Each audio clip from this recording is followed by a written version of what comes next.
열왕기상 18장 1절에서부터 5절까지 말씀. 우리 1절부터 같이 한번 읽겠습니다. 1절입니다.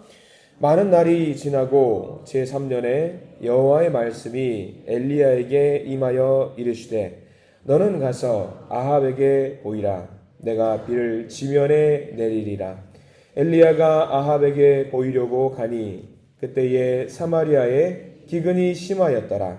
아합이 왕궁 맡은 자 오바댜를 불렀으니 이 오바댜는 여호와를 지극히 경외하는 자라. 이세벨이 여호와의 선지자들을 멸할 때에 오바댜가 선지자 100명을 가지고 50명씩 굴에 숨기고 떡과 물을 먹였더라. 아합이 오바댜에게 이르되 이 땅의 모든 물 근원과 모든 내로 가자. 혹시 꼴을 얻으리라. 그리하면 말과 노새를 살리리니 짐승을 다 잃지 않게 되리라 하고. 아멘. 오늘 말씀 가운데 크신 은혜가 있길 간절히 소망합니다. 우리 가슴에 손을 얹으시면서 기도하는 마음으로 고백할까요? 하나님의 은혜가 지금 저에게 임하기를 기도합니다. 자, 우리 옆사람 축복하는 마음으로 하나님의 은혜가 지금 여러분에게 임하기를 기도합니다. 아멘. 하나님의 은혜가 넘치시는 그런 큰 하루, 복된 하루가 되시기를 간절히 소망합니다. 자, 우리 열왕기상 18장 말씀을 계속해서 보고 있습니다. 열왕기상 18장 말씀은요, 믿는 분들이 가장 좋아하는 성경 말씀 중에 하나입니다. 아시겠지만 우리가 읽은 본문을 오늘 꼭 통독을 쭉 하시면은 엘리야 선지자가 850대 1로 바알을 섬겼던 그 사람들을 물리치는 장면이 나오는 통쾌한 승리의 장면이 담겨 있는 말씀입니다. 꼭 오늘 우리가 읽은 본문 말고도 쭉 한번 읽어보십시오. 그러면 정말 재미나고 하나님의 은혜가 되는 말씀들이 많이 기록이 되어 있습니다. 자, 우리 1절부터 한번 보게 될 겁니다. 북이스라엘에 이제 3년 반이라고 하는 큰 기근이 찾아왔습니다. 물리적으로 비가 오지 않고 이슬도 내리지 않는 그런 기근이겠지만 우리는 어제 무슨 말씀을 익혔냐면 또 다른 기근에 대한 이야기를 봤습니다. 말씀의 기근. 하나님의 말씀이 주어지지 않는 그런 기근에 대해서 함께 우리가 살펴보았습니다. 자, 지금 이스라엘 백성들이 그런 상황입니다. 영적으로, 육적으로 기근이 되어 있어서 영과 육적으로 모든 것이 피폐해지고 있는 영적인 죽음을 목전에 두고 있는 이스라엘 백성들의 상황에 처해 있는 것 같습니다. 자, 그래서 오늘 1절 말씀을 함께 보게 되는데요. 1절 말씀 같이 한번 천천히 다시 한번 읽어볼까요? 많은 날이 지나고 제3년에 여호와의 말씀이 엘리야에게 임하여 이르시되 너는 가서 아합에게 보이라. 내가 비를 지면에 내리리라. 시간이 많이 지났습니다. 그런데 오늘 여호와의 말씀이 임했다라고 성경 말씀은 기록을 하고 있습니다. 재난의 극복과 어려움의 극복도 무엇으로 시작할 수 있는 거냐면 여호와의 말씀으로 시작한다라고 1절 말씀은 되어 있습니다. 비를 주셨다. 기근이 해갈이 되었다. 이렇게 표현할 수도 있는데 하나님께서 비를 주셨다라고 그냥 끝내면서 넘어갈 수도 있는데 굳이 1절 말씀은 시작을 뭘로 하고 있냐면 여호와의 말씀으로 시작을 하고 있는 거예요. 그러니까 오늘 성경 말씀 우리가 잘 봐야 될 것은 이스라엘 백성들에게 기근이 왔다라고 말하는 것은 그냥 물리적으로 비가 왔다는 것으로 끝나는 것이 아닙니다. 가장 중요한 것은 여호와의 말씀이 없었다라고 말하는 것이 이게 포인트예요. 이스라엘 백성들에게 가장 필요로 했던 것은 물이 아닙니다. 물이 아니에요. 기근과 기갈이 아니라 그들에게 가장 필요했던 것은 말씀의 기근이었다라는 것을 우리가 잘 봐야 됩니다. 우리에게 주시는 말씀도 마찬가지죠. 여호와의 말씀이 우리 가운데 부족할 수 있으니 우리에게 가장 필요한 것이 무엇이냐? 하나님 아버지의 말씀이라고 하는 것을 우리가 잘 붙들고 말씀을 잘 붙들고 살아가야 되는 것이 가장 우리에게 필요한 일인 줄 믿으시길 바랍니다. 그래서 오늘 말씀을 주시는 이유가 있습니다. 말씀을 의지해서 살아가라. 우리가 말씀보다 이제 앞서도 되지 않습니다. 말씀보다 앞서도 안 되고요. 말씀이 먼저가 되어야 됩니다. 그리고 우리가 말씀을 따라가야 되는 그런 모습으로 우리가 하루를 살아가야 됩니다. 말씀이 왜 중요하냐면 우리가 늘 새벽 기도로 모여요. 이렇게 새벽 기도로 모이고 매일같이 모여서 기도를 하는데 우리가 이 모임이 어떤 모임인지 아시죠? 새벽 기도입니다. 새벽 기도. 보통 새벽 기도로 모여요. 그러면 사람들은 생각합니다. 새벽 기도니까 우리가 와서 1분이라도 1초라도 먼저 기도해야 되는 것이 더 맞지 않겠냐. 말씀 보는 것보다 기도를 더 먼저 해야 되는 것이 맞겠냐라고 하는데도 불구하고 말씀 시간은 더 많아요. 왜 말씀 시간이 더 많은지 여러분들 아셔야 돼요. 우리가 말씀을 제껴놓고 기도만 하게 되면 무슨 이야기만 하게 되냐면 나의 불평과 나의 불만과 나의 소망과 나에 대한 이야기만 계속 늘어놓게 되는 경우가 많이 있습니다. 그렇기 때문에 우리가 말씀을 보는 거예요. 기도도 중요합니다만 말씀에 의지해서 내 기도를 하나님께 올려드린다라고 하는 것이 우리가 예배의 근본인 이유입니다.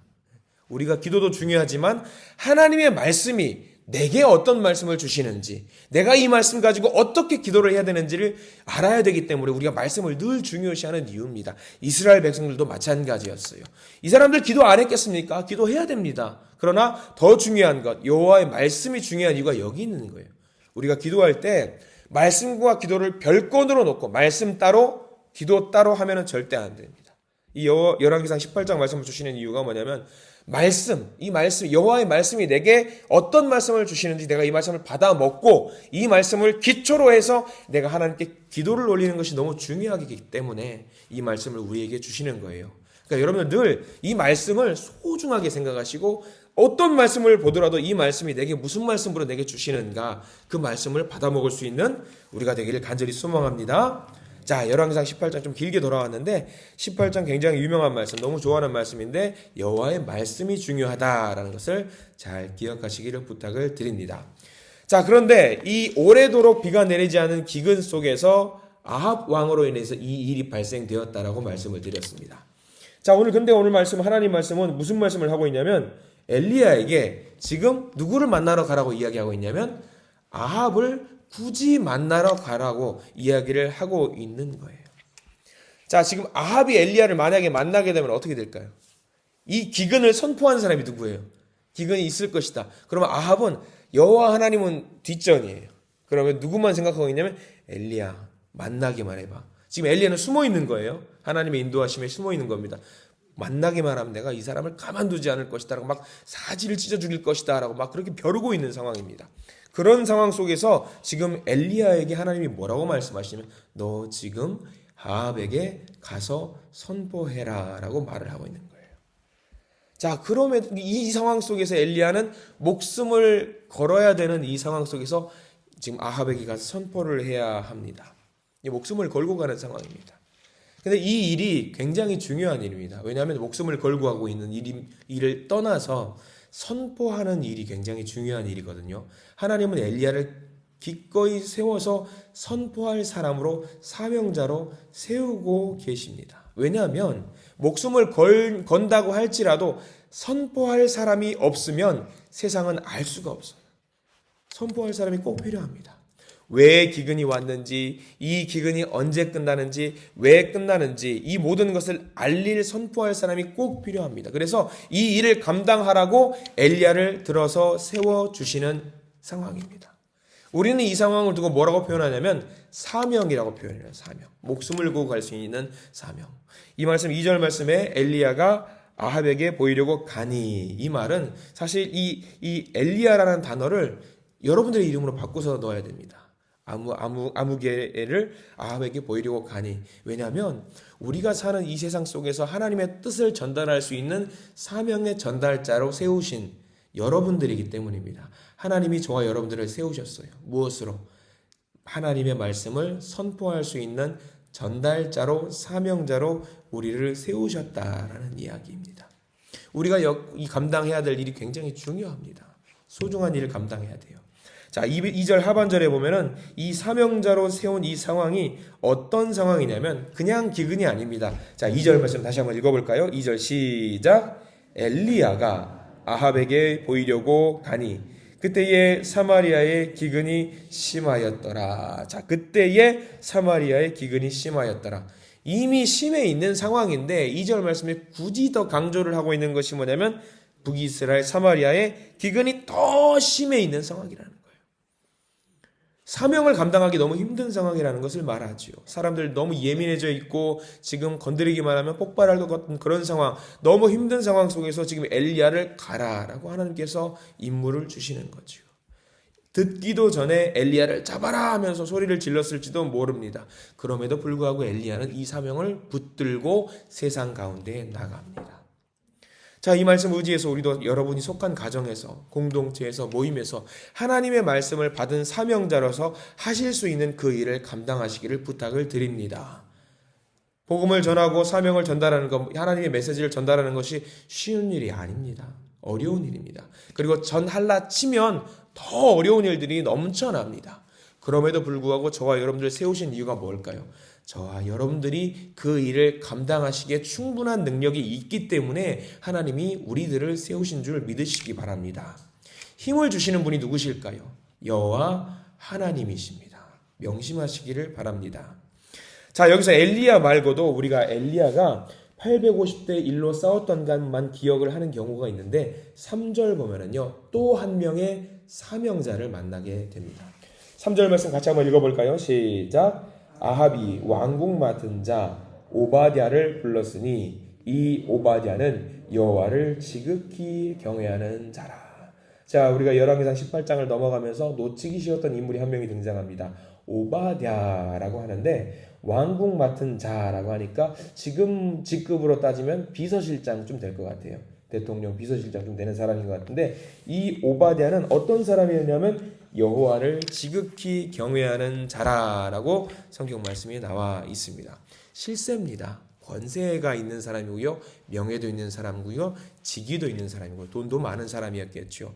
최고 권력자. 근데 중요한 것은 아합은 여호와를 그렇게 미워하고 싫어하고 질투하고 그런 사람인데 그를 섬겼던 사람이 누구였다라고 하냐면 여호와를 지극히 경외하는 자가 바로 밑에서 보좌를 하고 있었다라고 하는 것입니다. 하나님의 큰 그림이에요.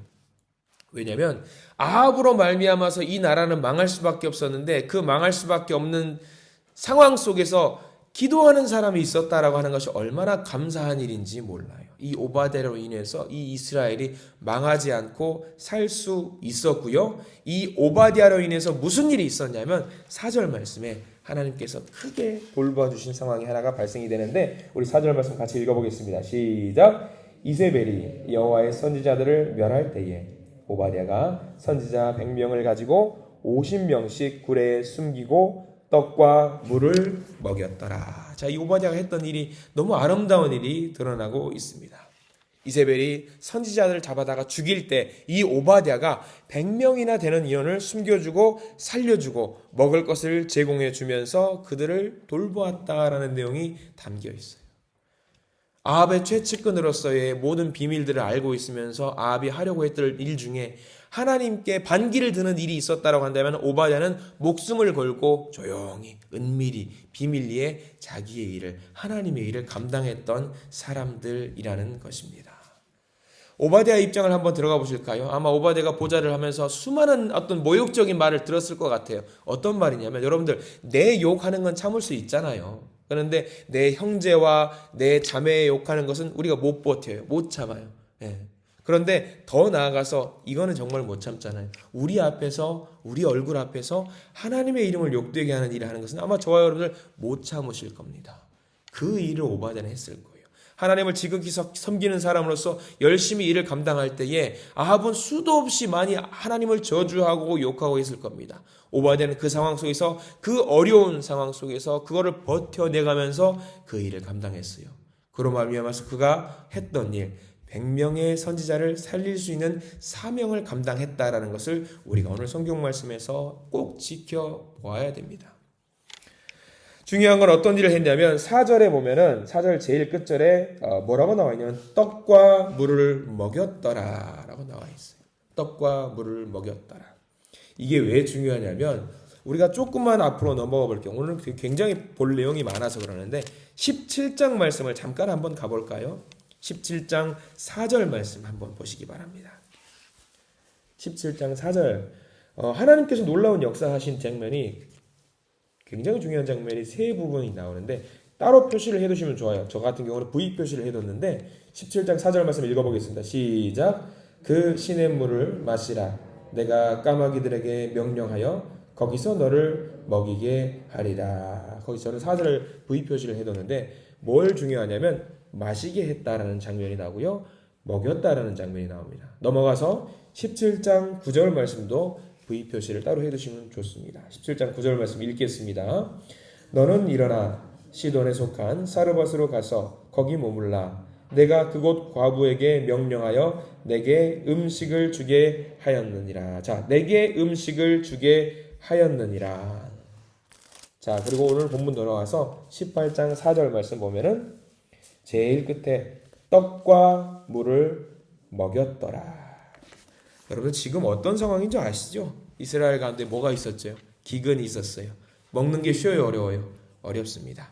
이 어려운 상황 속에서도 하나님은 하나님의 백성을 어떻게 하신 거예요? 먹이시고 살리셨다라는 내용이 여기는 기록에 담겨 있는 거죠.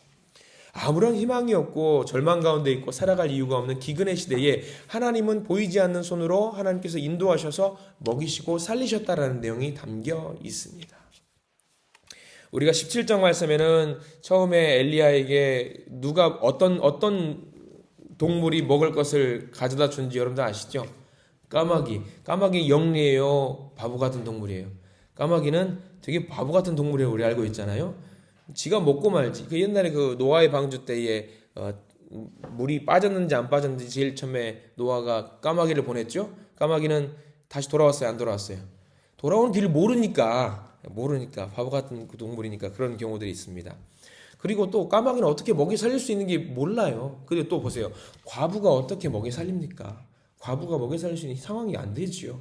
그런데 하나님께서 과부를 쓰셔서 먹여 살립니다. 그리고 마지막 보십시오. 오늘 18장 4절에 아합의 왕궁 맡은 자가 어떻게 선지자를 먹입니까? 100명이나 되는 인원을 오랜 기간 동안 먹입니까? 말이 안 되는 상황인데 이 모든 상황들을 먹이고 살리시는 누가 하시는 거죠? 여호와 하나님이 하셨다라는 이야기예요. 어려운 상황, 힘든 상황 속에서도 하나님을 기필코 하나님을 믿는 사람을 먹이고 살리신다는 놀라운 역사의 장면이 여기 담겨 있는 거예요. 그러니까 아무리 죽을 것 같아도 절대로 포기하지 말라는 말씀이 오늘 18장 말씀에 담겨 있는 거예요. 우리가 18장 말씀을 보면서 850대 1로 싸웠던 그 장면 하나만 우리가 생각하는 경향이 있는데 18장 1절에서부터 4절, 5절까지만 봐도 하나님은 하나님의 백성을 기필코 어떻게든 먹이고 살리신다는 내용이 담겨 있는 거예요. 우리의 삶이라고 안 힘들어요? 퍽퍽하죠. 힘들죠. 사람들 나 알아주지 않고 불화도 있고 인정해주지도 않고 일이 잘 안 풀려요. 그럼에도 불구하고 우리는 하나님을 의지하고 말씀에 의지해서 앞으로 나가야 되는 이유, 하나님께서 하나님의 백성을 포기하지 않으시고 기필코 먹이고 살리시기 때문에 우리는 하나님 말씀을 의지해서 앞으로 나아가야 되는 겁니다. 그리고 우리에게 그냥 세우지 않으시고 사명자로서 너가 그 일을 감당했으면 좋겠다라고 하나님은 우리에게 말씀해주고 있습니다. 올해 이 말씀 의지하면서 포기하지 말고 앞으로 나아갔으면 좋겠습니다. 끝까지 하나님 우리를 붙잡으십니다. 그래서 우리의 잔이 넘치는 내 잔이 넘치나이다라고 고백할 수 있게 우리를 만드시는 하나님이라는 사실을 명심하시기를 부탁을 드립니다. 나와 우리의 가정과 우리 교회, 우리 모든 사회 그리고 우리 성도님들에게 하나님의 복이, 하나님께 살리시는, 먹이고 살리시는 그 복이 넘치게 될 줄 믿습니다. 오늘 하루 살아가시면서 그 은혜를 누리시면서 살아가시는, 기뻐하시면서 하나님께 감사와 찬양과 영광을 올리시는 우리 모두가 되기를 간절히 소망합니다. 기도하겠습니다. 주님, 말씀이 차고 넘치는 이 시대에 말씀의 기근을 느끼며 살아가는 사람들이 얼마나 많은지 모릅니다. 붙잡아야 할 말씀이 어디 있는지 모르고 어떤 말씀이 나를 어떻게 살릴지 알 수 없는 이 말씀의 기근의 시대에 주님, 오늘 말씀 붙잡고 우리의 마음으로 내게 주시는 말씀으로 고백하면서 앞으로 나가면서 기도하기를 원합니다. 말씀으로 기도하는 하나님의 자녀들에게 말씀의 기근을 뛰어넘는 하나님의 말씀의 은혜와 은총이 넘칠 수 있도록 도와주시옵소서. 살아계신 하나님의 말씀으로 말미암아 그 말씀 붙잡고 기도하는 자들마다 하나님의 풍성한 은혜를 누리고 하나님의 사랑을 만나고 하나님의 도우심을 경험하는 놀라운 은혜를 경험할 수 있도록 도와주시옵소서. 지금은 어마어마한 기근의 때입니다. 이 영적 기근의 때에 하나님은 우리를 먹이십니다. 하나님은 포기하지 않으시고 하나님은 그저 내버려두지 아니하시고 어떻게든 주님의 자녀를 살리십니다. 그 은혜가 우리 가운데 있기를 소망합니다. 우리의 모든 기도 제목 가운데 응답하여 주시되 우리를 살리시고 우리를 먹이시는 그 하나님을 붙잡고 다시 한번 희망의 불씨가 타오르는 하루 되게 해 주시옵소서. 예수 그리스도 이름으로 간절히 기도드립니다. 아멘.